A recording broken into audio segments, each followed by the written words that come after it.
Red herring is another well-known fallacy type, but it's easily confused with straw figure, so here I want to highlight the differences between the two. The name red herring comes from an old method of training dogs for fox hunting. The goal is to train the dogs to follow the fox's scent, even if the dogs encounter other smells that are potentially distracting.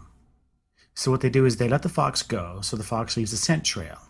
Then, before letting the dogs go, they drag a bunch of smelly red herrings across the fox's trail, like this. Then they release the dogs. When the dogs hit the herring trail, they'll be distracted by the smell, and some will be inclined to follow the herring trail instead. So the trainers try to get the dogs to stay on the fox trail and resist the urge to follow the herring. So what's what with this metaphor? Well, the fox is some argument, the original argument that is at issue in a debate. The dog can represent anyone who is interested and engaged in this argument. The red herring is something that distracts you from following the trail of the original argument. It might be a new and different argument that raises a different issue, or simply an irrelevant comment that distracts from the main issue. What's important is that it's distracting enough to make the audience want to follow this new trail, away from the original argument and the main issue. So putting all this together, you commit the red herring fallacy when, in an argument, you divert attention away from the main issue or the main line of argumentation by introducing something that changes the subject, that raises a new issue that isn't relevant to the preceding line of discussion.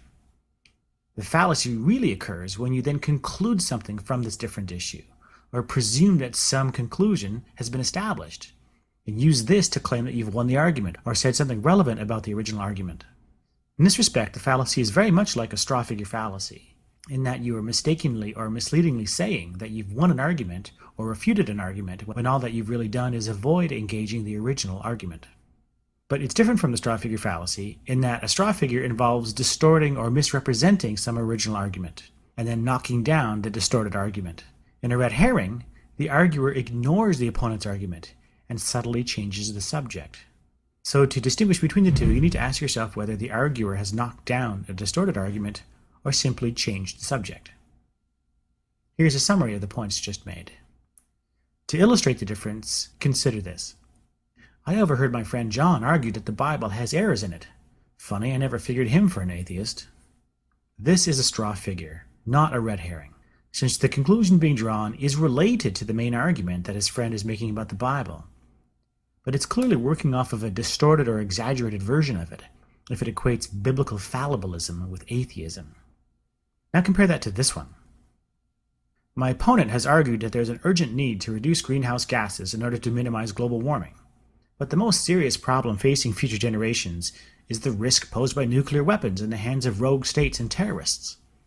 This is where we need to focus our attention and resources. This is a red herring.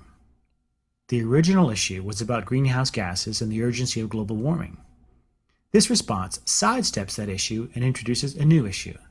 To avoid committing a red herring, the arguer would need to show that global warming isn't an urgent problem, or that reducing greenhouse gas emissions won't be effective in reducing it, or something like that. Nuclear weapons in the hands of terrorists is certainly a serious issue, but that fact does nothing to undermine the original argument about global warming.